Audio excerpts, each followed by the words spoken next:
We know that the Taiping rebels did achieve military success to a very large extent. And that military success was based on overwhelming support of the Chinese people.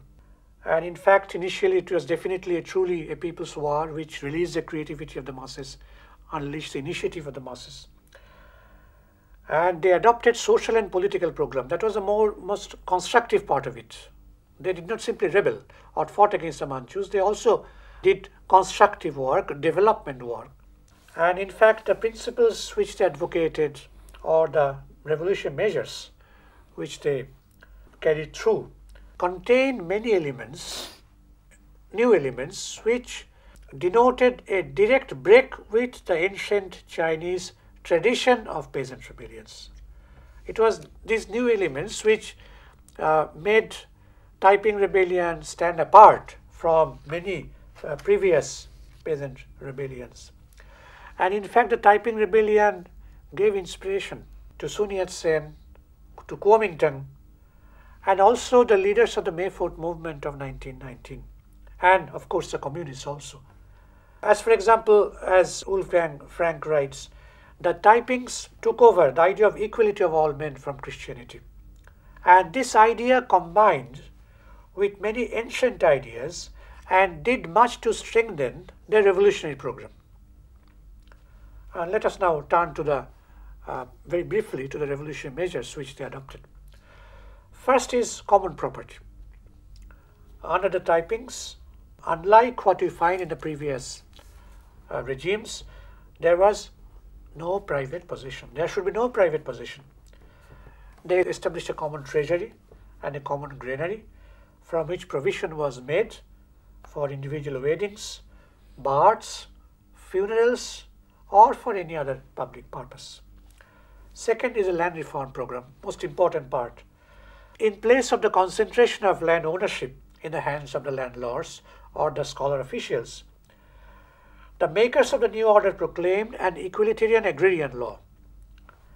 And they declared that all the land under heaven should be cultivated by all the people under heaven.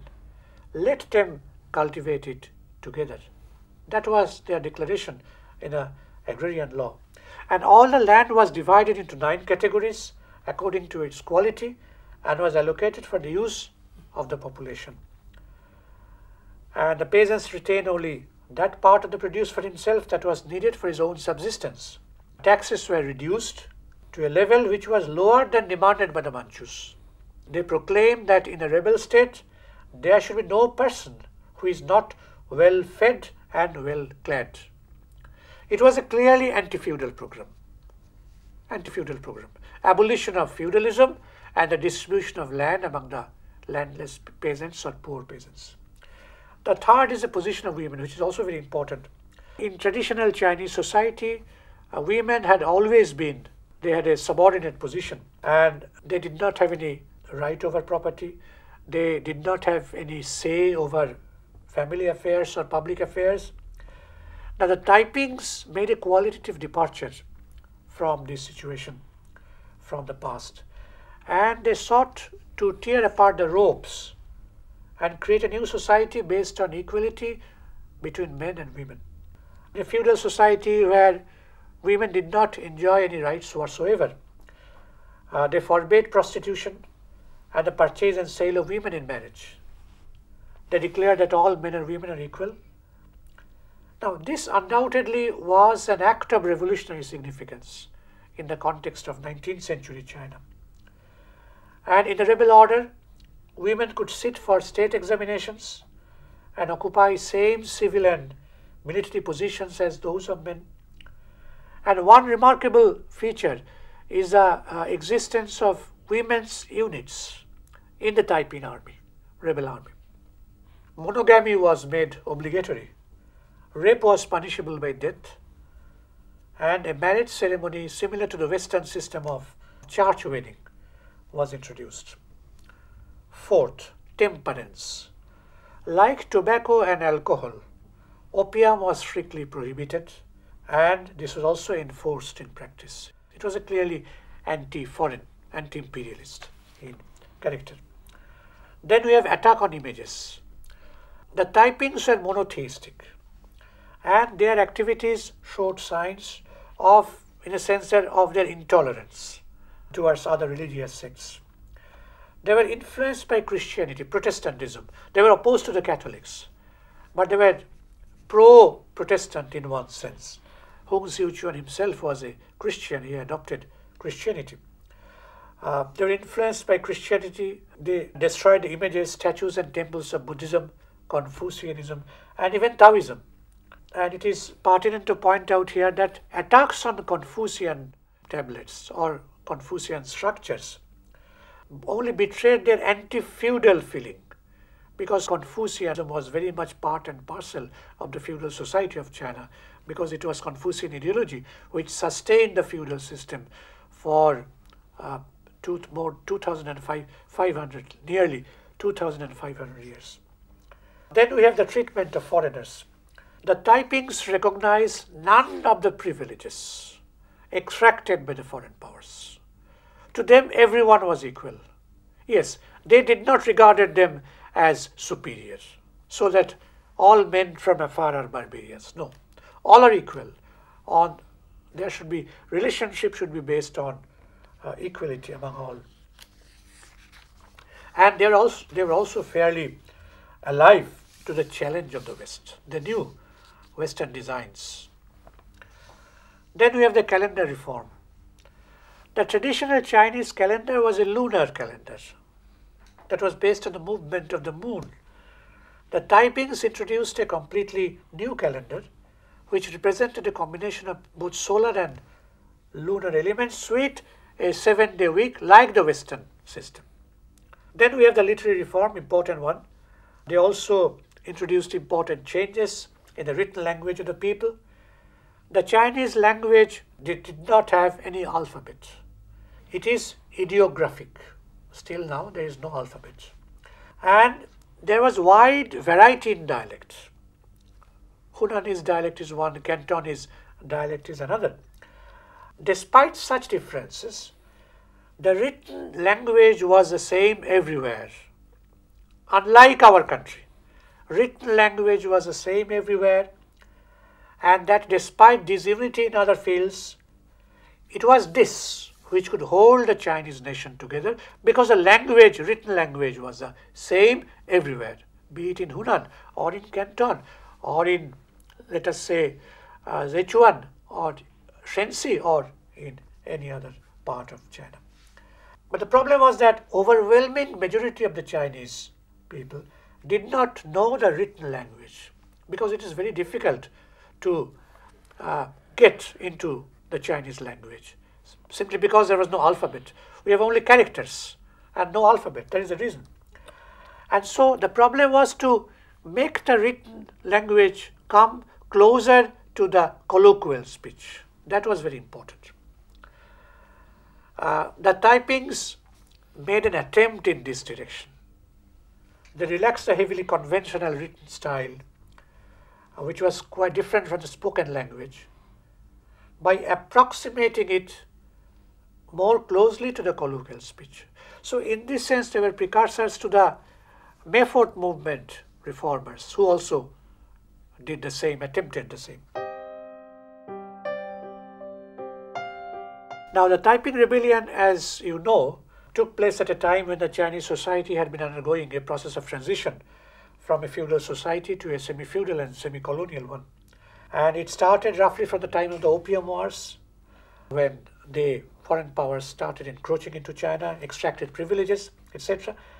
Israel Epstein, in his book From Opium War to Liberation, holds that this rebellion was at the same time the last of our old-style peasant wars and the first great democratic fight of our people in a modern period.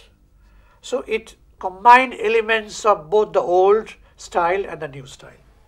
The French historian Chenot says that elements of proto-nationalism in the Taiping movement linked it with the peasant rebellions of the earlier days. The Taiping rebels accused the Manchus of wanting to drain the country of its wealth. One important nationalist element here was that the Taipings allowed their hair to grow on the front part of the head, a custom which was disallowed under the Manchus. Under the Manchus, they did not allow the hair to grow on the front part, but the Taipings introduced it. During the meantime, it was there. The Manchu disallowed it, but they reintroduced it. And this explains why such a large number of educated people, rich people, also joined it, because they were influenced by anti-Manchu patriotic feelings. That was there. So they also joined. They joined not out of social reasons, but out of national reasons, nationalistic reasons. Mao Zedong wrote on the significance of the Chinese peasant rebellions. He pointed out that Chinese peasant rebellions constituted a unique feature in the history of China, which made China stand apart from other countries. But because of the absence of correct leadership, such as the proletariat and the Communist Party, peasant wars of the past were unable to liberate the country from the feudal yoke. And while speaking of the Taiping Rebellion, Mao pointed out that the Taiping War was one of the 8 major events that occurred in a formative period of the China's bourgeois democratic revolution. So Taiping Rebellion was one of the greatest peasant rebellions in the history of China.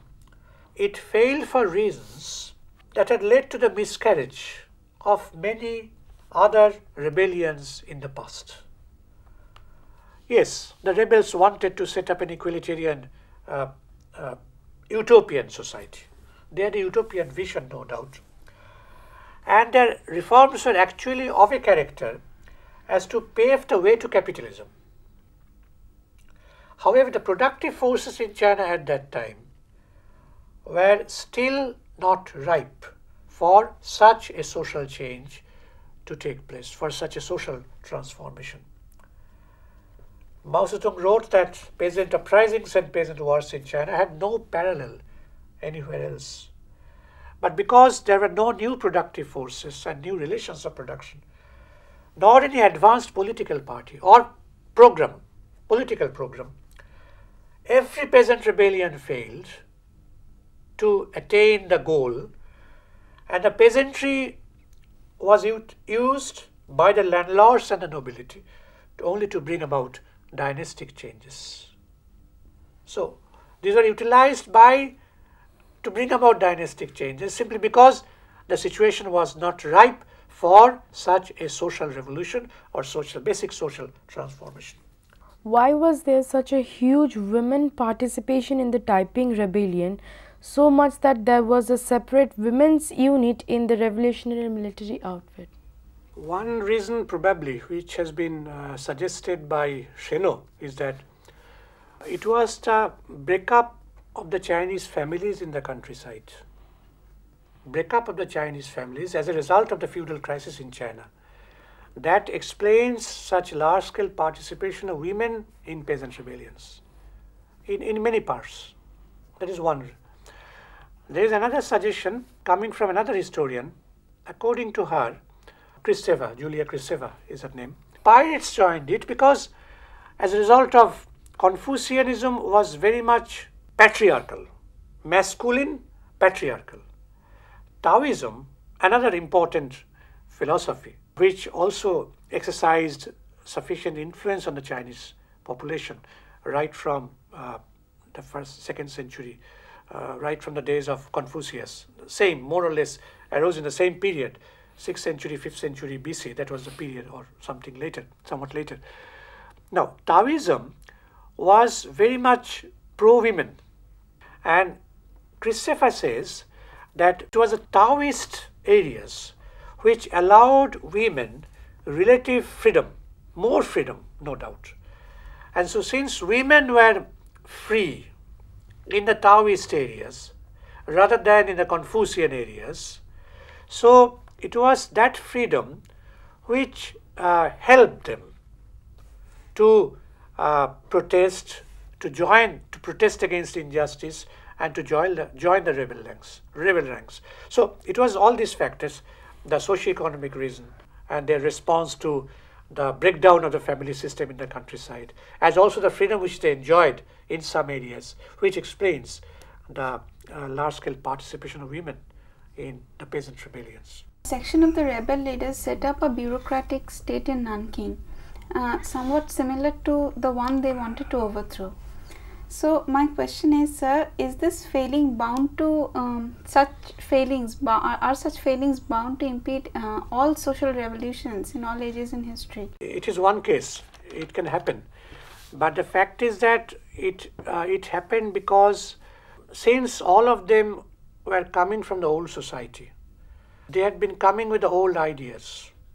It is not easy. It takes time to fight against oneself, to fight against himself. It's an internal fight. You are fighting against someone, some forces, which of course you rightly consider to be oppressive forces, and you want to create a new society.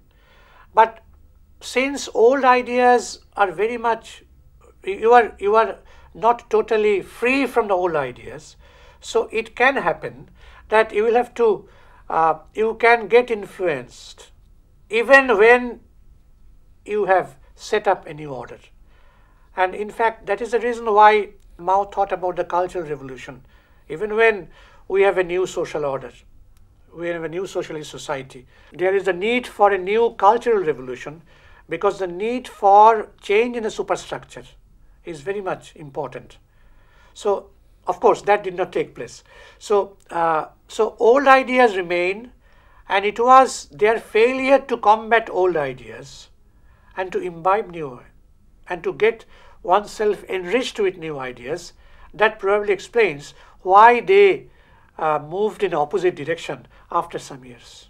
What was the attitude of the different imperialistic power towards the Taiping Revolution? When the Taiping Rebellion started, initially the foreign powers did not intervene. They were observing. They were assessing the Chinese situation.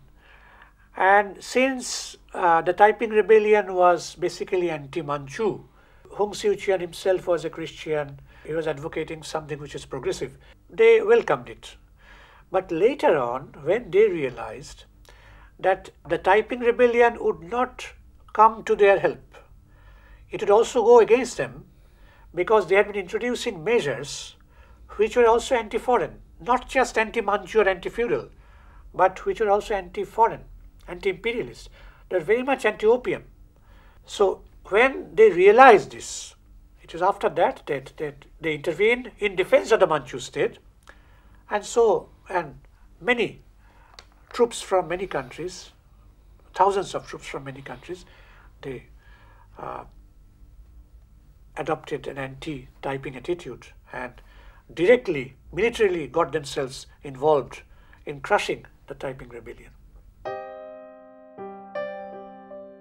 So far we have dealt with the background, the course, the revolutionary measures, and the significance of the Taiping Rebellion.